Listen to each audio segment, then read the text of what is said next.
తూర్పుగోదావరి జిల్లా కోనసీమ ప్రధాన ఘాట్లలో భక్తుల సందడి నెలకొంది. రావులపాలెం గౌతమి వంతెన సమీపంలోని పుష్కర్ ఘాట్లో భక్తులు పుణ్యస్నానాలు ఆచరించారు. స్థానిక పంచాయతీ ఆధ్వర్యంలో ఘాట్ వద్ద అన్ని సౌకర్యాలు ఏర్పాటు చేశారు. వాడపల్లి, జొన్నాడ, కొత్తపేట స్నానఘట్టాల్లో అధిక సంఖ్యలో భక్తులు స్నానాలు ఆచరిస్తున్నారు.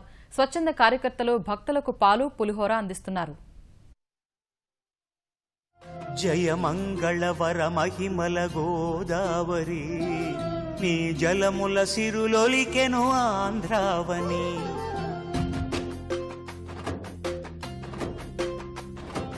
జయ మంగళవర మహిమల గోదావరి, నీ జలముల సిరులొలికెను ఆంధ్రావని.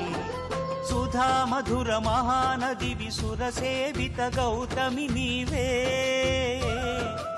ఈ పుష్కర వేళలోన నీ జలముల స్నానమాడ. జయము శుభము బలము యశము, జయము శుభము బలము యశము, పుణ్యఫలము మోక్షపదము గోదావరి.